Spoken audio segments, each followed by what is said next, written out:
Welcome back to my channel. You already know it's your boy Hood Diggity, the Rock Reactor, back with another video. Yes, sir. Before I proceed, let me know where you tapping in from. Let me know what country, what city, what mountain, what hill, what cave, what island, what planet, what universe. Let me know where you at. Represent your hood. Yes, sir. We got the news. The woman that was dragged from the car by ICE agents, supposedly she was handicapped. She's speaking out for the first time. There's a lot of things going on, guys, in Minneapolis. A lot of things going on all over the country. I've seen also in Philadelphia, the Black Panthers are waiting for ICE. And it's not supposed to be this way, guys. It's really not supposed to be this way, because how is it that ICE, what would ICE have to do with the Black Panther? I mean, there should be no need for a confrontation. So that's just something that tells you that things are getting out of hand, guys. Why would, when you got the local cops fighting with federal agents, conflicting, disagreeing, I think we need to go back to the table and try to find a different way. That's just it, because this is not going to end well. This is just going to the deep end, and we're going to forget what America's all about. It's like it's not America anymore. Let's get right to it, guys. And before we do, if you haven't already, make sure you subscribe to my channel, hit the notification bell, hit the like button. Any donations to my channel will be greatly appreciated. My PayPal account is on the screen. Let's get right to it, guys. Let's see what she has to say.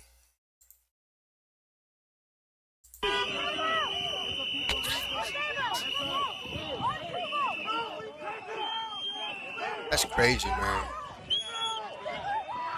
That's crazy. You know why? Because they didn't let her talk or nothing. They just attacked her like a bunch of savages. This is not right, guys.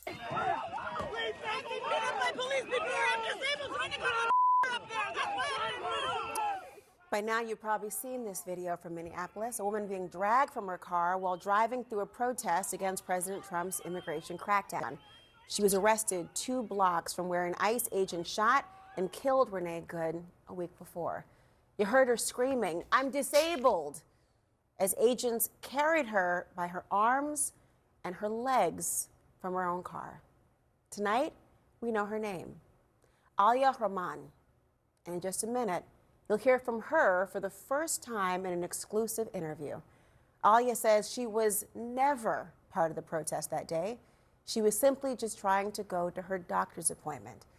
But in a statement, the Homeland Security Department called Rahman a, quote, agitator, adding she, quote, ignored multiple commands by an officer to move her vehicle away from the scene. She was arrested for obstruction. The Minneapolis Police Chief, Brian O'Hara, he watched the video. He sees it differently. Obviously, I don't know why law enforcement officers initially approached the vehicle. It pisses me off to see that. To see men doing that to a woman who's disabled. It pisses me off. If those cops works for me, they'd have a problem right now. With me now, Alia Rahman and her attorney, Alexa Van Brunt. Thank you both for being here. Alia, I want to start with you because this has been viral. People have seen this video over and over again. People have many opinions. This is what happened to you. It is your life. It is your journey.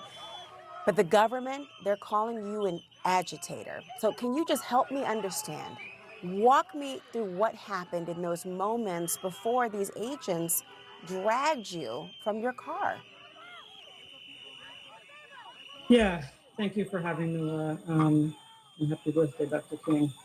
I'm really happy that you asked this question, right? Because I have been so concerned that folks might be distracted from the real issue at hand by instead debating why I proceeded slowly through a militarized traffic jam full of pedestrians and a cacophony of conflicting instructions. I was on my way to the doctor. I was on a main road that is a direct road from my house to the parking lot. Suddenly there's traffic in the road. There are vehicles blocking it ahead, vehicles that later I understood were ICE vehicles. People around me trying to understand what to do. And I think that you see the rest. So you weren't I mean, in the beginning of the video, you see the federal agents saying something to you before you were dragged out. They say that you were given what they call repeated warnings. I just heard you say this cacophony of conflicting commands. What were they saying to you? What did you understand to be happening? Well, I think I didn't understand what was happening, right? I am a disabled person who has autism, right? That is a big piece of this.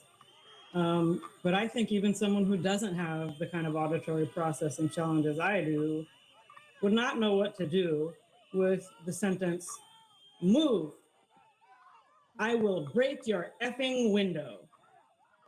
And then back and forth between move, get out, trying to open my door, more threats of breaking a window, which I don't understand the functional purpose of. And it's not a warning, it's a threat of violence that really shouldn't be packaged with an instruction. Guys, I want to know what citizens are supporting this. What citizens are looking at this video and saying that this is okay? And saying that, let's say she was blocking traffic. Let's say she was blocking traffic. Saying that, pulling her out of her car, she's telling you that she is disabled. Break her window. Going at her like a bunch of savages. That they look like a pack of wolves. And dragging her like that, like she just shot a cop. Like she's just a vicious criminal. That's how they're attacking her. You're talking about a handicapped woman that she has autism and is on her way to a doctor's appointment. At the end of the day, this is bad tactic, guys. Who condones this? I would like to know in the comment, who is looking at this video and said that this is okay, that their tactics is okay, that even though she was blocking traffic, whatever they allege she was doing, who says, I want anybody in the comment to tell me who is looking at this video and said that it's okay what ICE did. It's okay. This is good. This is okay. Yeah, I mean, I'm happy to tell you about what my ears hear in that situation. But in my ears, my autism also comes with an auditory sorting challenge where multiple human voices at like a loud party or on a chaotic street all sound like they're the person talking to me. So that's one reason, you see me looking and trying to identify which lips are talking to me. But of course, that's not possible because ICE officers wear things that cover their mouths and faces except for their eyes, right? So it is so informative for you to explain what it was personally like for you, for us to have watched the video and now to understand at least a part of what you were experiencing in that, because there is a conflicting report from their vantage point that tries to explain what you were thinking or feeling, and you've done it yourself. But I want to be clear, you say you were not there to protest ICE. You were there on your way to an appointment and you stopped in the traffic, and I got the conflicting reports and commands. Were you there to protest ICE? Had you ever protested ICE before in that arena? No. So when you went that day and you were detained, as you said, what was that like for you once you were? What happened after they took you?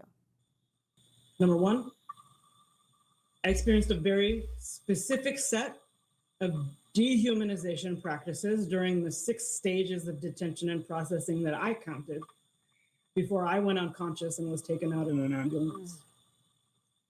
Number 2, during every one of those stages, I clocked ICE agents doing things that indicated they were not aware of what their job was or how to do it. Lots of, where's this? What do we do next? Really? Agents had to stop at all 5 stages. Agents had to stop, ask someone else what to do, where basic things were. There were local staff who seemed to know some of that thing, but I distinctly heard 2 of them at one point say to each other, we don't want to step on ICE's toes, when I was trying to get medical care. And the third is that the practices I experienced with like my own body, ears, and eyes do not make sense to me as an immigration or public safety strategy, because they make things less safe. And honestly, Guys, this is serious, guys. What she is saying is serious, guys. This is, like I said, for some reason, and I said this before, for some reason, there's a bigger angle. Somebody has a bigger angle to what these practices are. What is the reason why they're covering their faces and not identifying themselves? Is it to avoid individual accountability for what happens? There should be no reason why they should be covering their faces. They're public servants. They should be identifying themselves to the public.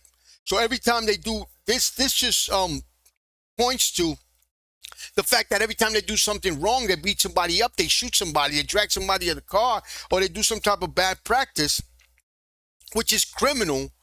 They don't have no accountability. Could it be that? I think there's a bigger angle to this chaos, guys. This chaos is by design.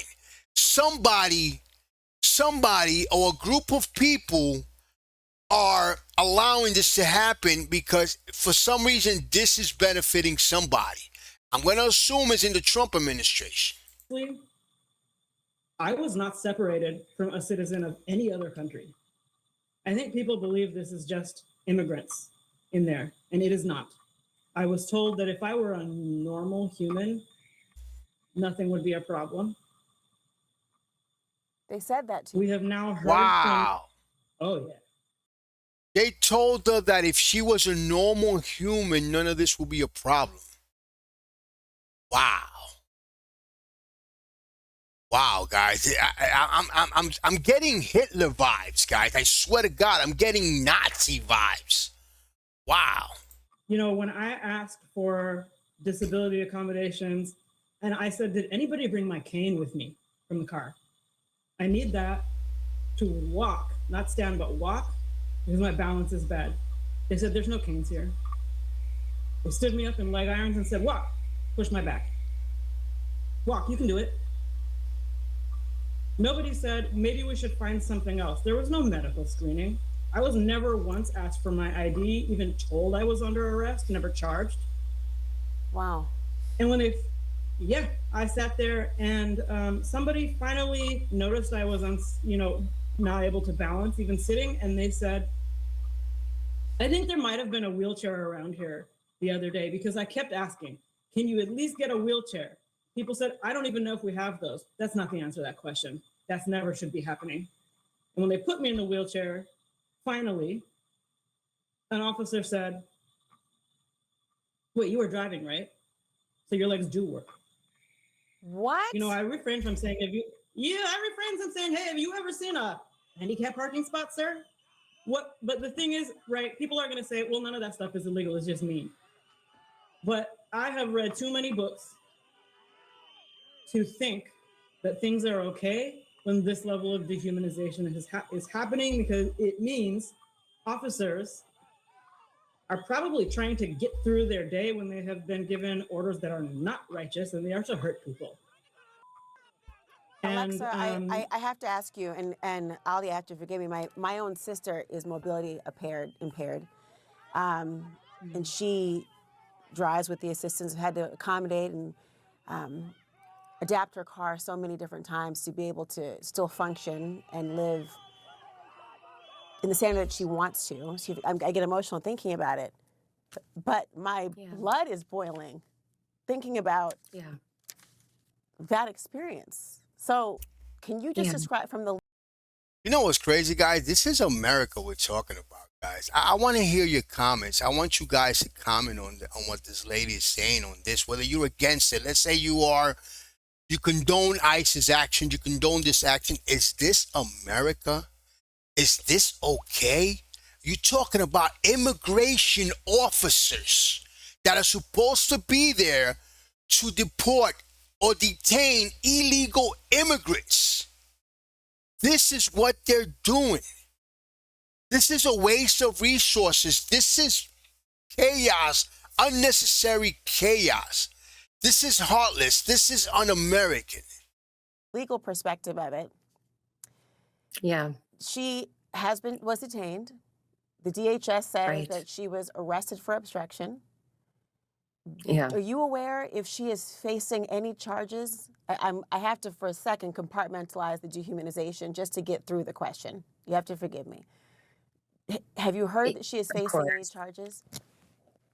I have not heard, and it would, if she were, they would be completely baseless because the people who violated laws at that scene were the DHS officers. And in particular, every officer in the way they treated her once they found out she had a disability, because Alia was very upfront about it. She told the officers, I am a woman with a disability. I have autism. She yelled it. You can hear it on the video. And they escalated at that point and then subjected her to a very brutal use of force, pulling her out of the car, slamming her down on the ground, and then carrying her like an animal is the only way to describe it. That violates every police standard and how Yes. you are supposed to interact with somebody in a car. And it violates every standard in how you're supposed to interact with somebody with a disability. Guys, there's gonna be a lot of lawsuits, guys. Some way, somehow, there's gonna be a lot of lawsuits. The law is the law. The law is the law, and there are procedures. There's gonna be a lot of lawsuits, and this is chaos, guys. This needs to stop. America is taking a turn for the worse, and we're going to a place, and this is globally, but specifically in America, this is not supposed to happen. It's going to come a time people are not even going to want to go to America anyway because of this. People, citizens, American citizens, are going to want to move out of America because this is some Hitler Nazi shit. This is like the beginning of the Holocaust, guys. It's like the same thing, guys. Let me know what you think, man. Man, subscribe to my channel, hit the notification bell, hit the like button. Any donations to my channel will be greatly appreciated. My PayPal account is on the screen. May God help us all. Peace, love, and God bless.